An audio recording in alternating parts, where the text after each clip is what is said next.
क्या आपने कभी सोचा है कि सिवाय ब्राह्मणों के हिंदुत्व और हिंदू राष्ट्र से फायदा किसको है और हिंदुत्व और हिंदू राष्ट्र से नुकसान किसको है? भारत में लोकतंत्र, स्वतंत्रता, एकता, समानता, बंधुता और न्याय की बुनियाद हमारे महान भारतीय संविधान के खिलाफ सनातन द्रोही, हिंदू विरोधी मनुस्मृति आदि ब्राह्मण धर्मशास्त्रों पर आधारित हिंदुत्व और हिंदू राष्ट्र के संभावित संकटों और खतरों के प्रति 98% जनसंख्या वाले सनातन मूल निवासी बहुजन हिंदू समाज के जेहन में कई डरावने भयानक सवाल और चिंता हैं। जिन संभावित संकटों और खतरों के खिलाफ भगवान बुद्ध, रैदास, कबीर, नानक, दादू, ज्योतिबा फुले, स्वामी विवेकानंद, भगत सिंह, सरदार पटेल, बाबा साहेब अम्बेडकर,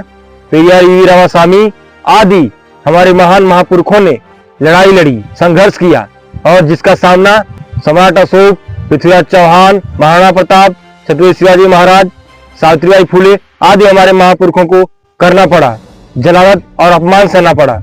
हम ब्राह्मणवादी हिंदुत्व और हिंदू राष्ट्र के प्रतिपादक ब्राह्मणों और प्रचारक ब्राह्मणवादी हिंदुओं से संभावित संकटों और खतरों पर पहले 10 सवाल पूछना चाहते हैं कि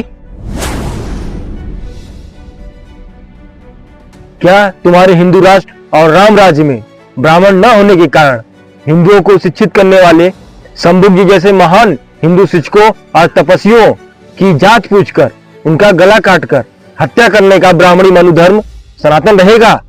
क्योंकि मनुस्मृति आदि ब्राह्मण धर्मशास्त्रों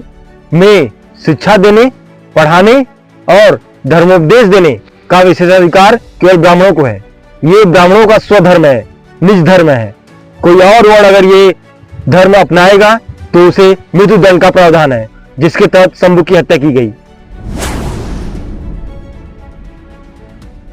क्या तुम्हारे हिंदू राष्ट्र और राम राज्य में किसी ब्राह्मण बालक की असामयिक मृत्यु पर उसका सारा दोष तुम्हारे द्वारा स्थापित वर्ण व्यवस्था के तहत अपना वर्णगत जातिगत धर्म कर्म स्वधर्म न करने वाले शंभुक जी जैसे किसी महान हिंदू पर थोपकर उसकी हत्या करने का धर्म सनातन रहेगा? जैसा कि भगवत गीता और मनुस्मृति दोनों में हिंदुओं को अपने जाति वर्ण के अनुसार स्वधर्म, निज धर्म और कर्म करने का धर्मादेश है। क्या तुम्हारे हिंदू राष्ट्र में ब्राह्मणी वर्ण व्यवस्था और उसके संस्थापक पोषक ब्राह्मण धर्मशास्त्रों के अनुसार ब्राह्मणों द्वारा तय जातिगत वर्ण पूछकर एकलव्य जैसे महान हिंदुओं को शस्त्र, शास्त्र और शिक्षा से वंचित करने और उनकी योग्यता, मेरिट की हत्या करने के लिए उनका अंग भंग कर उन्हें विकलांग बनाने का ब्राह्मण धर्म सनातन रहेगा? अब चौथा सवाल कि क्या तुम्हारे हिंदू राष्ट्र में फिर से देय दान दक्षिणा के अनुसार किसी हिंदू जाति का वर्ण तय कर ब्राह्मणी वर्ण व्यवस्था में उसे उच्च जात या नीच जात घोषित करने का ब्राह्मणों का विशेषाधिकार पुनः सनातन धर्म के रूप में स्थापित कर दिया जाएगा? कौन जाति किस वर्ण में कैसे तय किया जाता है, ये जानने के लिए हमारे इसी चैनल पे इस वीडियो को देखें, जिसका लिंक आपको कमेंट बॉक्स, डिस्क्रिप्शन बॉक्स या आई बटन पर मिल जाएगा। अब हम आते हैं 5वें सवाल पर कि क्या तुम्हारे हिंदू राष्ट्र में फिर से लोमहर्षि सूत जी जैसे महान हिंदू धर्मोपदेशक और कथावाचकों को ब्राह्मण न होने के कारण व्यास पीठ पर बैठने पर मौत की घाट उतार देने का धर्म सनातन धर्म रहेगा? हिंदुत्व और हिंदू राष्ट्र के संभावित संकटों और खतरों से संबंधित छठा सवाल इस प्रकार है कि क्या तुम्हारे हिंदू राष्ट्र में फिर से, जैसा कि भगवत गीता, रामचरित मानस जैसे ब्राह्मण धर्म ग्रंथों में वर्णित है कि वैश्य और शूद्र वर्ण की जातियों और समस्त स्त्री जातियों सहित 98% हिंदुओं को पाप योनि, पाप रूप, राक्षस, असुर शक्तियां, असुर योनियां आदि कहकर चरित्रहरण कर अपमान कर उनके खिलाफ जनसंहार के लिए उकसाने वाले मंत्र, श्लोक और शास्त्र फिर से सनातन धर्म या हिंदू धर्म के छद्म नाम से स्थापित कर दिए जाएंगे। क्या तुम्हारे हिंदू राष्ट्र में फिर से वैश्य और दूसरे हिंदुओं की पहली कन्या संतान को मंदिरों में वैश्यावृत्ति के लिए दान करने का धर्म सनातन रहेगा?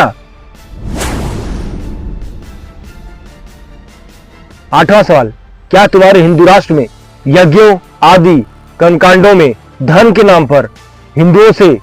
उनके धन, प्राण और स्त्री बलात् छीनने का ब्राह्मणों का विशेषाधिकार फिर से सनातन धर्म रहेगा? 9वां सवाल, क्या तुम्हारे हिंदू राष्ट्र में ब्राह्मणों की अधीनता स्वीकार नहीं करने वाले स्वाभिमानी क्षत्रियों के नवजात शिशुओं से लेकर युवाओं और वृद्धों तक का नरसंहार कर 21 बार पृथ्वी को क्षत्रिय मुक्त करने वाले, क्षत्रियों को ब्राह्मण और क्षत्रानियों के नियोगज नाजायज संतान बताकर उन्हें अपमानित करने वाले, क्षत्रियों को ब्राह्मणों का द्वारपाल बताने वाले, 100 वर्षीय क्षत्रिय वृद्ध के लिए भी 10 वर्षीय ब्राह्मण बालक को पिता तुल्य पूजनीय बताने वाले, ब्राह्मणों की अधीनता स्वीकार नहीं करने वाले प्रजापालक क्षत्रियों और शूद्र राजपूतों को अपमानित कर उनके खिलाफ नरसंहार के लिए उकसाने वाले, ब्राह्मण धर्मशास्त्रों को हिंदू धर्म या सनातन धर्म माना जाएगा? अब इस वीडियो का आखिरी व 10वां सवाल, क्या तुम्हारे हिंदू राष्ट्र में गौहत्या वर्ण घोषित ब्राह्मण को यज्ञों और श्राद्धों में खुलेआम गौहत्या करके गोमांस खाने का धार्मिक विशेषाधिकार